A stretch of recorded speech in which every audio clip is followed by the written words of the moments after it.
be on the green list or the amber list or the red list. So people can't really start booking holidays because they don't know where their preferred destination would fall within that list. And we have been getting reaction from across the industry. We've heard from the CEO of Bristol Airport, and this is what he had to tell us. Thank you, Becky. Some important news just in for you, and Buckingham Palace has just announced that the Duke of Edinburgh has died.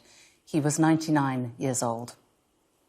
We don't know any more detail on that for you yet. We will bring that to you as soon as we know it, but we can bring in our royal correspondent for you, Rhiannon Mills. Rhiannon.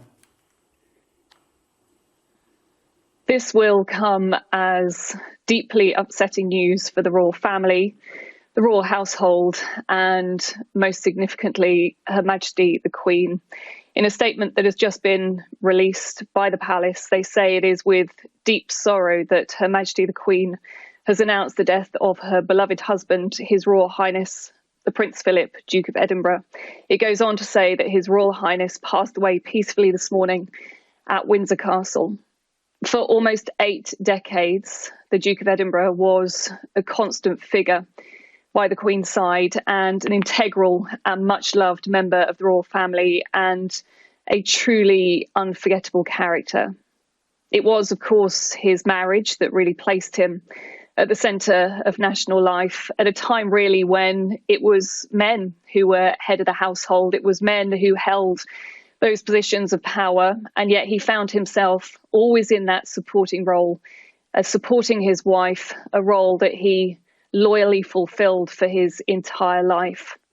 But I think now, as we have that opportunity to really look back on his life, he really has left behind the most remarkable personal legacy, whether it's through his career in the Navy, his charity work, his support for the Queen, and also his efforts throughout the decades to really modernise the monarchy.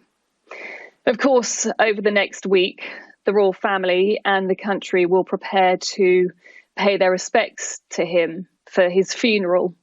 But it will also be, I think, an important opportunity to really recognise his extraordinary commitment that he showed throughout the years to his family, that unfaltering dedication to the Queen as Britain's longest serving consort. It also is going to be a real opportunity for people to look past that image of an elderly man that we've seen in recent decades who, yes, quite frequently made the headlines because of his no-nonsense character, but now really is an opportunity for the royal family, for the country, and also people right across the Commonwealth to celebrate, remember that important life of public service and duty, from fighting during the Second World War to becoming Britain's longest serving consort.